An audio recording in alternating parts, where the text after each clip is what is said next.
when we look at what it is that makes Poatan's left hook so dangerous, really it's just a very sound, solid technical shot.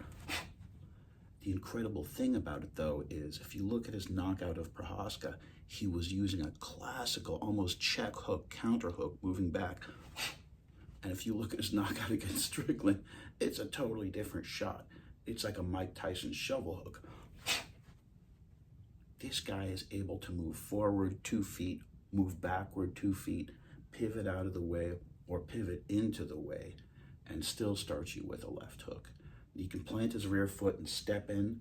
He can throw that knockout right that he has, killer looping overhand right, and a great straight right hand, and an incredible rear knee, and obviously a beautiful front switch knee, and a rear right kick to the head.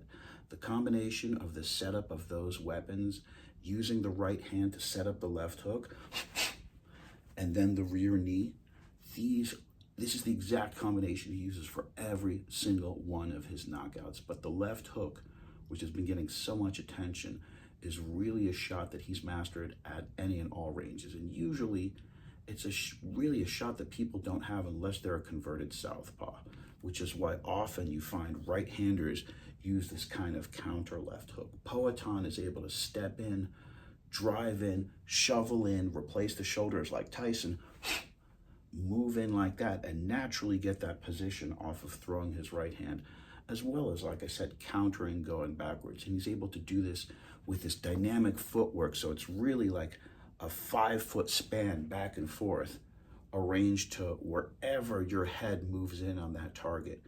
He just keeps his structure, and instead of using physical force, I mean, Joe Rogan said it like, look at the torque on that guy's punch.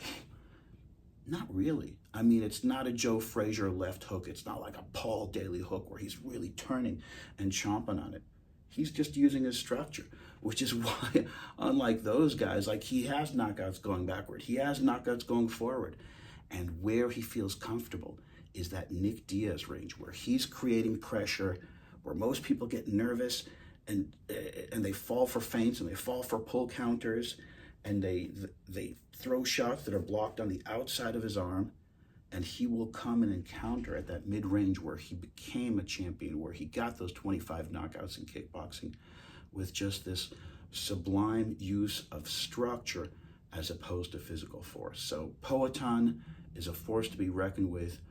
Wonderful, wonderful left hooks. It's really just what we call a classic cleanup hook, which is a hook that comes bam, right after the right hand.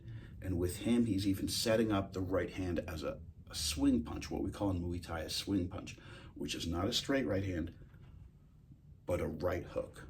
So that right hook, bam, bam, is followed by this incredible left hook and the left knee and the left switch knee.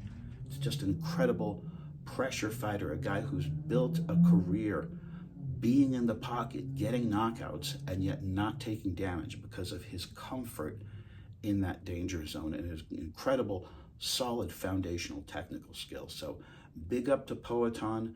Make sure you watch out how he's setting up the counters going back, how he's setting up the shovel hooks going forward, how he's hiding it, disguising it, and blending it in with his other weapons, which are also just as dangerous: the straight punch, the swing right hand, the cleanup use of the left hook, and blocking on the outside of his forearms and being comfortable in that mid-range. It's a simple formula, kind of like Nick Diaz's formula, although Nick's was totally different, but a formula in that, like Nick, that he used to just knock out literally dozens of opponents with the exact same technique. So big up to Poatan for changing the game and just having this solid foundational structure that he trusts in, so that he doesn't have to have insane power or torque. It's almost like a more sophisticated level of Sean Strickland. People don't understand how Sean Strickland gets knockouts.